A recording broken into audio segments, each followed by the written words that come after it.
Era dia 3 de dezembro de 2018 e eu estava chegando com a Clarice no Hospital Mater Dei, aqui em Belo Horizonte, para a gente fazer entrada dela no hospital, porque fazia 41 semanas de gestação da Clarice e a Eva já estava, a princípio, mais do que pronta para sair, né? A gente entrou de manhã lá no hospital, Clarice fez vários exames e ela não estava assim com contrações nem nada, e lá no ultrassom os médicos mencionaram pra gente que se deixasse ela ficava ali mais um bom tempo, porque tinha todas as condições favoráveis ali para Eva continuar, mas como já tinha 41 semanas, ela não podia ficar tanto tempo, a nossa filha ali no ventre mais, já estava passando da hora dela sair. E aí foi um processo burocrático de papelada e tudo, e a gente foi fazer a indução do parto, porque a Clarice não teve dilatação. No meio da tarde, aí por volta das 4 horas, ela entrou no quarto e começou a fazer os procedimentos de indução para que a Eva nascesse. Foi desconfortável para ela, percebi nitidamente, ela também esboçou, mas tem um período ali, ela recebeu alguns comprimidos no colo do útero. Na verdade foram 2. O primeiro tinha que esperar um tempo, não aconteceu muita coisa, mas aí depois por volta das 10 horas da noite ela começou a ter contrações mais intensas. E gente, nessa hora eu vi nascer uma mãe do meu lado. É claro que eu já tinha percebido que havia uma mãe há cerca de 9 meses, né? Ali perto de mim, aqui em casa. Mas aquela cena eu acho que eu nunca mais vou esquecer. Eu fiquei realmente impressionado com a força que Deus dá a uma mulher quando ela vai ter um bebê. Foi muito impressionante ver aquelas contrações, aquelas dores, aquelas sensações que ela estava sentindo, e me sentir assim pequeno, impotente, senti que não tinha praticamente nada que eu ia conseguir fazer para ajudar, a não ser estar ali, dar a mão, fazer umas massagens, segurar debaixo do chuveiro.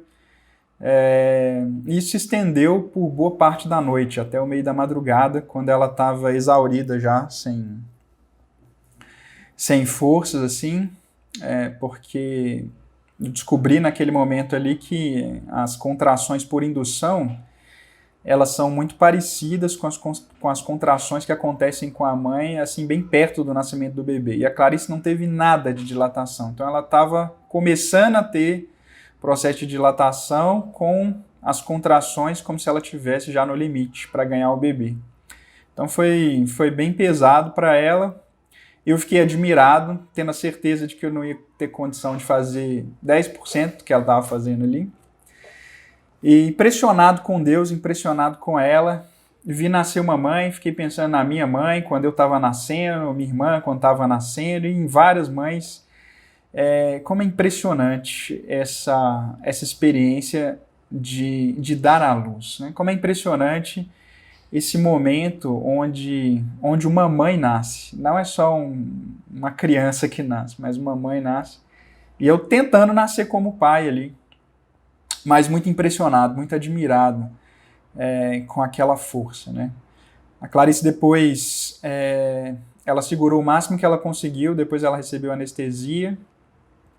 E encurtando a história, a Eva ela ficou em trabalho de parto a noite toda, a Eva foi nascer às 8h29 do dia seguinte, terça-feira, dia 4 de dezembro de 2018, e teve que ser por cesárea, porque o batimento cardíaco da Eva começou a cair, e a bolsa da Clarice estourou, ela não teve dilatação suficiente, e ela teve que sair por cesárea. Foi uma alegria, um momento meio tenso.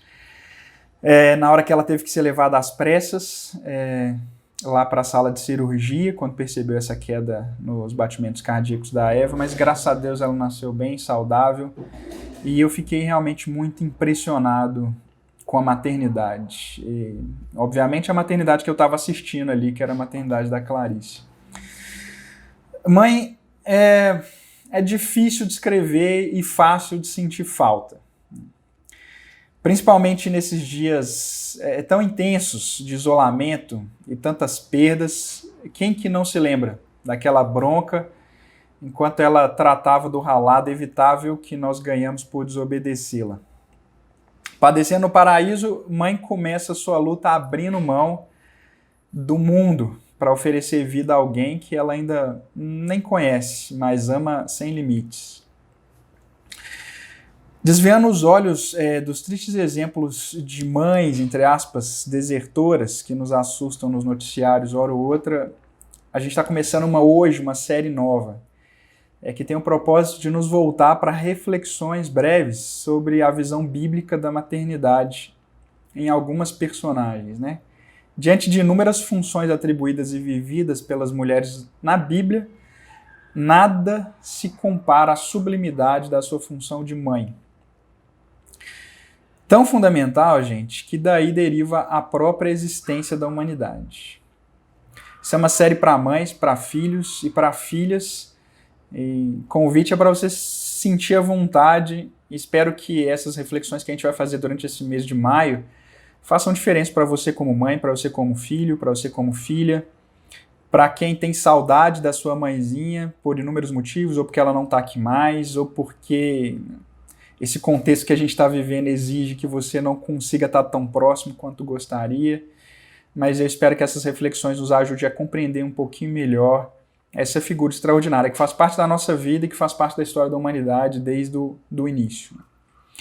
A primeira vez que aparece uma referência à maternidade no texto bíblico é em Gênesis capítulo 1, a partir do verso 26. A gente vai ler junto, versos 26 a 28.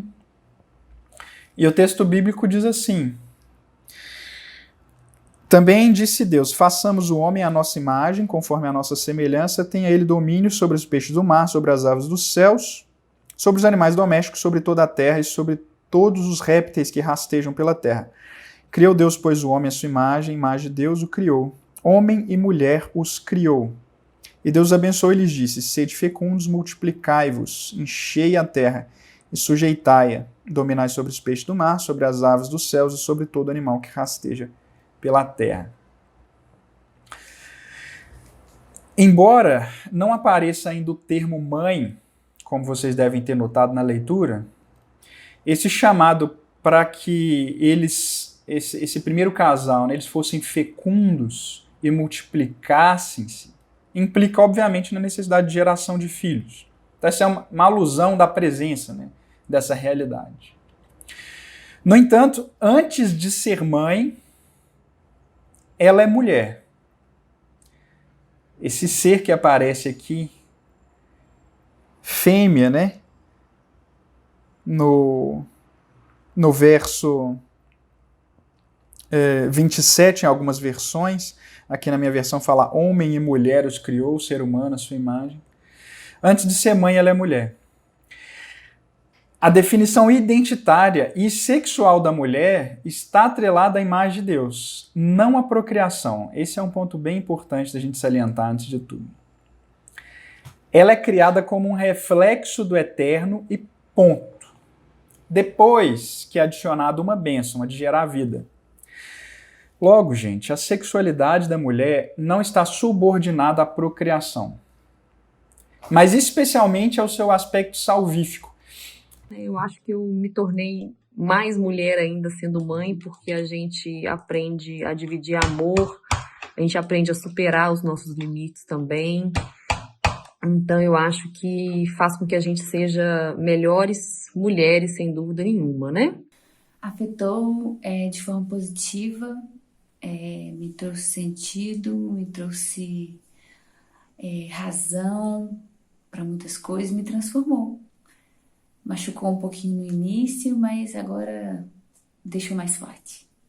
Quando a gente vai para a introdução do relato da criação da mulher, lá em Gênesis 2, verso 18, é dito que Deus faz uma Ezer Kenegdo, uma ajudadora idônea, ou uma ajudadora como igual para o homem.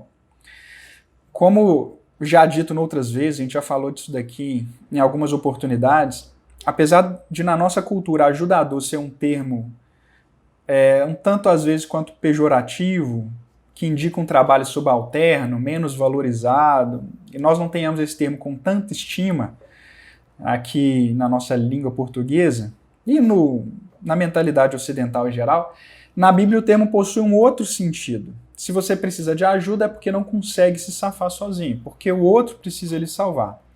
E Ezer é um termo raro na Bíblia, que na grande maioria das vezes é usado para descrever Deus em auxílio a Israel.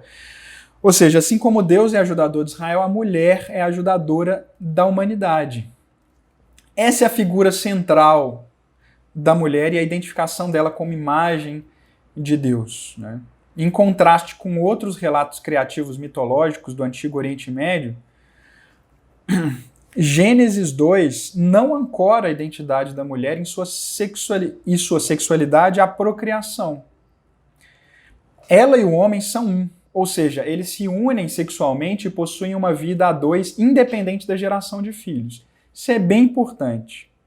Porque com base nos dois relatos criativos, tanto Gênesis 1 quanto Gênesis 2, é possível concluir que a procriação da mulher não é identitária, mas ela é dada como uma bênção adicional. A mulher é completa, mesmo sem ter filhos. Tá? A partir do relato do Gênesis aqui, inicial. Essa bênção adicional que é dada no verso 28 é o privilégio de continuar a obra criativa de Deus.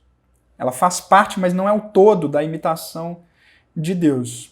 Ela é uma bênção, um privilégio que deveria ser visto com alegria. E se a gente pensar no impacto disso para a primeira mãe, para Eva, ele é impressionante, né? É a partir dela que toda a vida humana vai se gerar. Então, embora a gente tenha hoje bilhões de seres humanos no mundo, no começo, para Eva, ela era o início de tudo. Embora hoje para a gente possa parecer menos importante, essa ideia da geração de vida, para ela era algo realmente de peso. Embora, reforçando mais uma vez, a identidade dela estava atrelada exatamente à sua imagem de Deus como salvadora, né? Muito para além do que simplesmente a redução à sua procriação. Agora, a primeira vez que ocorre o termo hebraico para mãe, em, é em Gênesis 2:24. Então vamos ler aqui o texto. Gênesis capítulo 2, verso 24. Diz assim: por isso deixa o homem pai e mãe e se une à sua mulher, tornando-se os dois uma só carne. Deixa pai e mãe. Curiosamente, a primeira vez que aparece aqui em Gênesis 24 esse termo é para dizer que ela será deixada. Mãe nasce no texto bíblico com a eminência e expectativa de ruptura com a prole. O exercício materno tem prazo de validade, pelo menos em certa medida, aqui nessa nota introdutória do texto bíblico. Sabemos que não importa se já somos pais ou até avós, se moramos noutro país, se lideramos equipes em nosso ambiente de trabalho, nossas mães sempre nos lembrarão de pegarmos o casaco porque está frio, de tomarmos cuidado na estrada e agora de sairmos com máscara e álcool gel. Elas sempre vão lembrar a gente disso.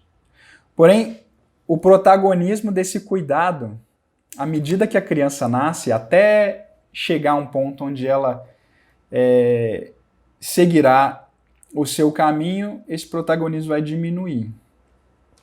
Ele vai decrescer. Mães nascem com a vocação para doar e não para reter. O fato de que ela é deixada, o pai também, é claro, revela a consequência do duplo chamado original para a humanidade, de multiplicar e se espalhar sobre a terra. A mãe não gera apenas filhos e filhas, ela gera famílias. Em suas mãos, ela constrói um novo ser que um dia edificará um novo núcleo familiar e se espalhará pela terra. E logo nos primeiros momentos, ao romper o cordão umbilical, e quando aquela boquinha solta o seu seio, mais definitivamente o leite diminui, ela começa a sentir os desafios dos primeiros passos em direção a essa despedida progressiva. Na senda de Cristo, pautada pela lógica de que melhor é dar do que receber, mães nascem, mães crescem, mães se desenvolvem e mães se reproduzem doando, inclusive em detrimento do seu próprio conforto. É um presente de Deus. É um desafio, porque a minha felicidade depende da de outras pessoas, que são meus filhos, e eu nunca tinha sentido isso antes. Ser mãe para mim é doação, é amor, é a gente ceder, né, muito do nosso tempo em função dos nossos queridos filhos, e muita paciência também, né, dedicação, a gente tem que dedicar, tem que estar presente. Então tudo isso para mim é ser mãe. Ser mãe, para mim, significa ficar atenta, alerta, 24 horas por dia, 7 dias por semana, para saber se esse pedacinho de mim que tá por aí correndo precisa de alguma coisa, se tá bem alimentada, se tá bem cuidada, se tá feliz, tá se sentindo amada. É ficar atenta. Eu sinto que esqueci um pouco de mim, sem querer mesmo. Não foi por querer, é porque não dá tempo de ser mulher sendo mãe. Ser mãe para mim significa viver uma montanha russa, com subidas, descidas, às vezes de cabeça para baixo, com gritos, com choro, com riso. Aí depois sai do brinquedo e volta toda feliz, saltitante, para a fila de novo. Depois da queda, ou seja, após a entrada do mal, do pecado no mundo, pela desobediência de Eva e Adão, essa doação vem acrescida de peso. E a gente vai ler sobre esse peso em Gênesis 3, no início, na primeira parte do verso.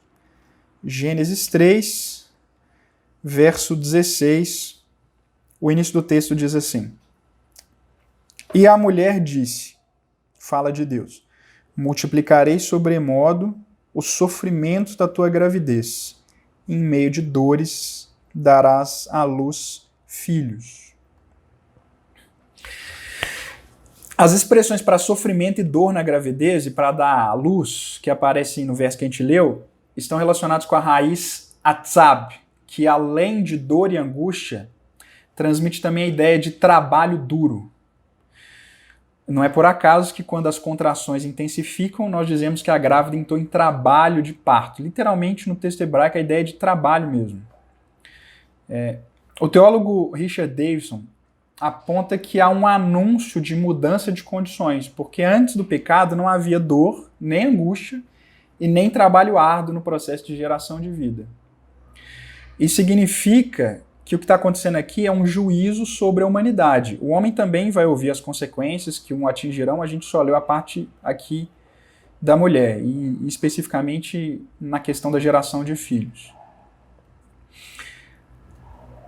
Contudo, gente, não se esqueça que o juízo aqui é graça. Lembre-se que desprezar a voz do Eterno e comer o fruto significaria para eles morte. Em tese é isso. Ambos estão esperando essa sentença, mas Deus seguiu um outro caminho. Ao invés de interromper a vida, ele garante a sua continuidade. Não apenas para o primeiro casal, mas para os seus descendentes. Não só eles vão ficar, mas eles vão gerar filhos. Isso não passa, não se interrompe, esse chamado.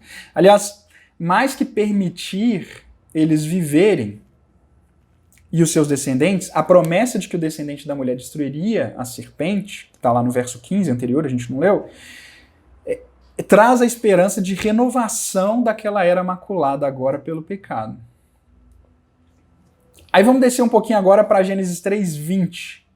Gênesis 3:20. Diz: E deu o homem o nome de Eva, a sua mulher, por ser mãe de todos os seres humanos. Essa aqui é a segunda aparição do termo mãe, né? Adão deu nome à sua mulher de Havá, Eva, que significa vida. Ele entendeu que o juízo não era maldição, mas graça. Ainda que eles fossem morrer um dia, Deus reverteria o quadro por meio do descendente, da semente da mulher. Adão compreende que Eva é a esperança de vida, não ameaça de morte. Lembre-se, o efeito primário do pecado foi afastamento. O mal nos afasta de Deus, nos afasta uns dos outros, nos afasta da natureza, da criação e nos afasta de nós mesmos. Então Deus reconstrói essas pontes por meio da geração de filhos. A criança que virá da mulher é a esperança de recomeço. Adão percebe isso e, deixando as acusações e esquiva de lado, ele chama sua esposa de vida. Não importa mais se ela errou, se ele errou. Eles já não podem mais voltar atrás. O que importa é que ela é vida. E Adão entendeu isso porque Deus comunicou essa verdade. É Deus que recoloca a mulher mãe no centro da história redentiva. E, obviamente, faz um processo de unir os dois, ou reconectar os dois, que no início da conversa estavam distantes, especialmente pela fala do homem, de certa forma, em atacá-la. A mulher é fonte de vida. Ao se tornar mãe, ela entra no processo criativo de Deus em criar e recriar.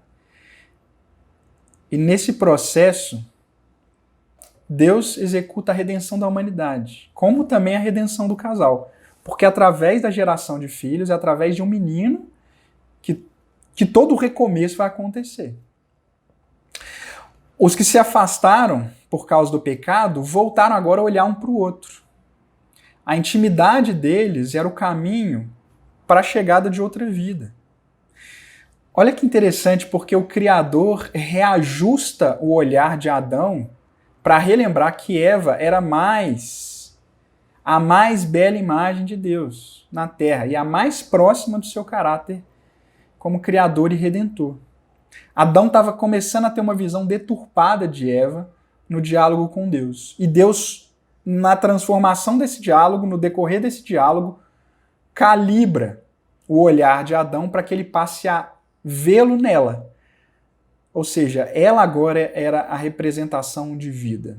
É através dela que tudo ia recomeçar. A esperança estava centralizada na mulher.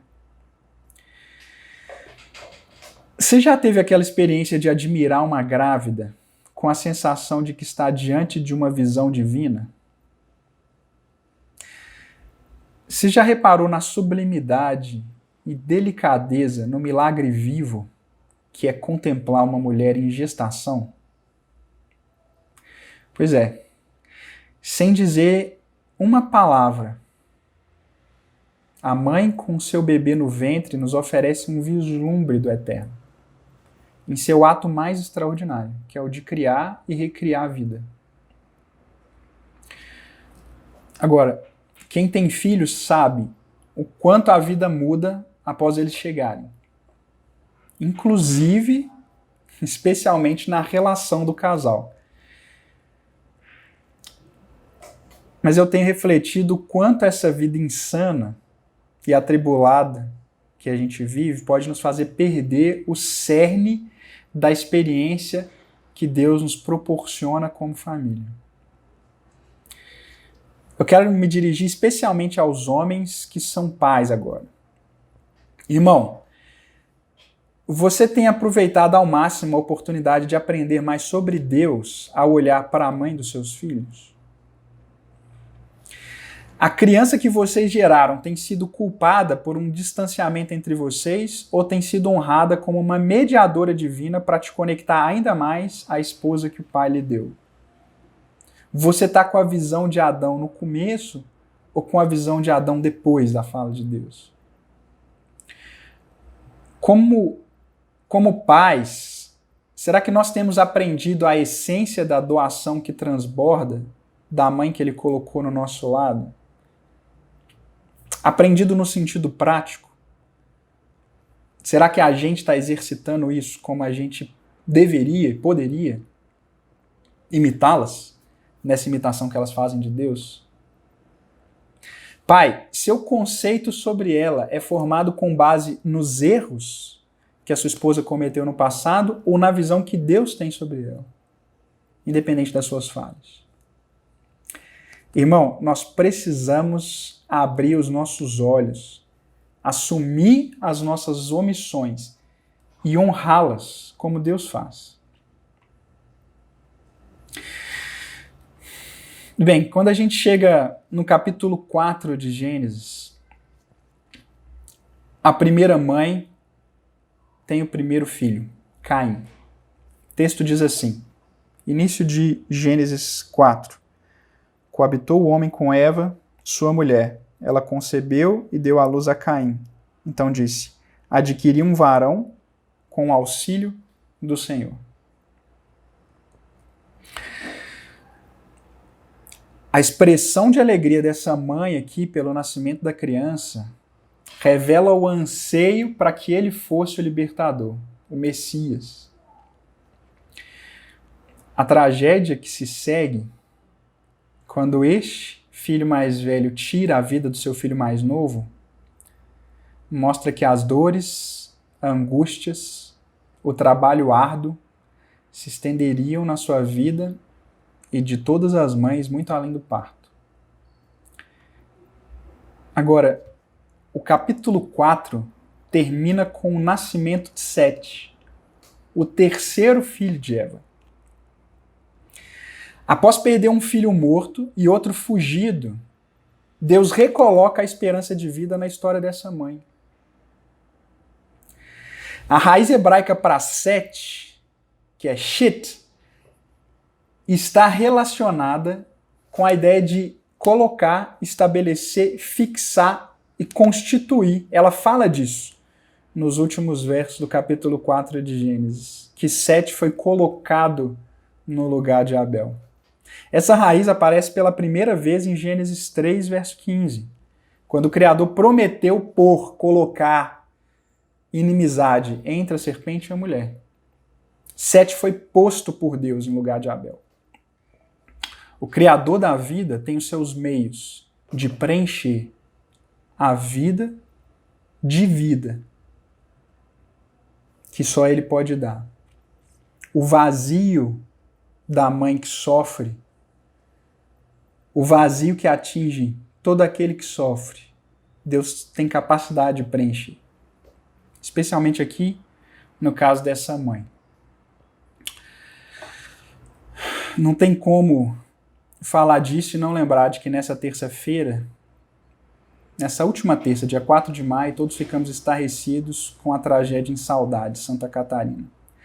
Quando 2 professoras, Kelly e Mirla, e 3 bebês com menos de 2 anos, Sara, Murilo e Ana, foram brutalmente mortos por um indivíduo que depois tentou se matar. Só o Eterno, e que Ele preencha essa lacuna sem tamanho no coração dessas mães, dessas famílias, desses amigos. Vivemos dias maus, queridos, incertos e difíceis. E só por Deus para continuarmos seguindo em frente. Só Deus para colocar no lugar das dores, do sofrimento, das lutas, da labuta das mães, aquilo que pode preenchê-las e sustentá-las diante de todas essas mazelas. Ser mãe é contar com a imprevisibilidade. Às vezes feliz, mas outras vezes ingrata. Eva, a primeira mãe, viu seu primeiro filho tirar a vida do segundo e depois sumir. Como é que ficou o coração dessa mãe? Você já parou para pensar? Já tentou entrar e tentar imaginar o que se passou na cabeça de Eva? Será que ela pode ter pensado assim? Será que eu poderia ter feito alguma coisa de diferente? O que eu fiz para Caim fazer isso? Será que foi culpa minha essa tragédia toda? E se eu não tivesse pegado aquele fruto? E se eu não tivesse falado assim com ele? E se eu tivesse estado na hora daquela entrega, daquela oferta, daquele sacrifício? Sobre o futuro dos meus filhos, né? O que vai ser deles, né, no futuro, como, né, como que eles vão ser, se vão ser trabalhadores. Olha só pra você ver, ser mãe, gente. Pequeno do meu lado, querendo fazer xixi, a gente não consegue nem gravar o vídeo por norte. Meu principal medo é de não ensinar no caminho. E minha principal angústia é de morrer. Pode parecer clichê, mas eu tenho muito medo de que ela não conheça a Deus, o Deus de verdade, sabe? Que ela tenha medo de Deus, ou que ela ache que ela não conheça o Deus maravilhoso que a ama, sabe? É um dos meus maiores medos. Que eu gostaria de passar para ela que Deus é muito bom, que Deus é maravilhoso. Eu tenho medo que ela não conheça Ele dessa forma. A doutora Alison Gopnik, professora de psicologia e filosofia em Berkeley, adverte que o peso de culpa que ronda a mente dos pais é enorme, especialmente a mente materna. Mães passam boa parte dos seus dias com culpa. Você já se perguntou coisas do tipo: será que eu estou sendo super protetora demais ao levar meu filho para a escola todos os dias até os 8 anos de idade? Ou será que eu fui diligente quando eu deixei de fazer isso quando ele tinha 9? Será que eu fui negligente em fazer isso quando ele estava um pouquinho mais velho? Será que eu devo insistir que meu filho termine a faculdade ao invés de se tornar um músico que ele tanto deseja? Se meu filho tem sofrido com relacionamentos difíceis na escola, eu deixo ele lá para aprender a lidar com isso ou eu troco de instituição de ensino? Eu desligo as telas das crianças e faço elas ler um livro ou apenas falo e deixo elas decidirem voluntariamente o que elas vão fazer? Vou priorizar o tempo livre das crianças ou vou investir em alguma aula de música, alguma aula de idioma para ele se preparar melhor para o futuro? E quem passa pelo divórcio pode se perguntar: será que eu deveria ter divorciado mais cedo? Será que eu deveria ter divorciado mais tarde? Será que eu nunca deveria ter divorciado? Pensando nos filhos. Segundo Gopnik, essas são as perguntas erradas. Se você parar para analisar, não existe uma resposta pronta e clara para nenhuma delas. E provavelmente nunca haverá. A pesquisadora defende que a maternidade e a paternidade também não é um trabalho, mas é uma experiência. Você, mulher, não é uma esposa melhor ou uma amiga melhor com base no quanto seu marido ou sua amiga foram mais felizes ou mais bem-sucedidos, etc. Depois de terem conhecido você. Independente dos resultados, bons cônjuges e bons amigos se fazem na qualidade do seu relacionamento nos momentos difíceis. Não pelo resultado disso exatamente concreto no currículo de cada um deles. No entanto, mães são cobradas e se cobram nessa perspectiva. A sua credibilidade como mãe acaba sendo percebida e julgada com base nos sucessos e insucessos dos seus filhos, geralmente em parâmetros bem seculares. É ou não é? Infelizmente é. Muitas mães se martirizam e ou se vangloriam por causa do tanto de sucesso ou insucesso que os filhos tiveram, como se isso fosse uma avaliação da sua capacidade materna. A pesquisadora sugere que criar filhos é mais parecido com uma experiência de um jardineiro do que de um carpinteiro. Ao invés de esculpir, você cultiva. É impossível moldar outro ser humano segundo os seus propósitos. mas é perfeitamente possível prover um ambiente de amor e princípios onde eles possam florescer. Mas você não tem o controle de moldá-los. Ninguém tem. Aliás, Deus que tem não fez isso. Não é exatamente assim que Deus agiu com seus primeiros filhos, que foram os primeiros pais? Não foi exatamente assim que ele agiu com Eva, a primeira mãe, criando um ambiente favorável para que ela pudesse fazer suas escolhas. E ele não controlou essas escolhas. E a sua identidade não está moldada nas decisões desses filhos, mas no seu amor por eles. No seu amor por ela. Mãe, agora eu quero falar para você. Mães em geral que estão ouvindo essa mensagem. Tire esse peso de culpa todo aí das costas. E concentre-se no que Deus falou a seu respeito. É geradora de vida. Ponto final. Morte entrou pela desobediência, duras consequências chegaram rápido no lar de Eva e nos nossos lares. Mas o que você fará, mãe? Assim como Eva, continue gerando vida no mundo. Pois você, mãe, independente de qualquer coisa, é fonte de vida.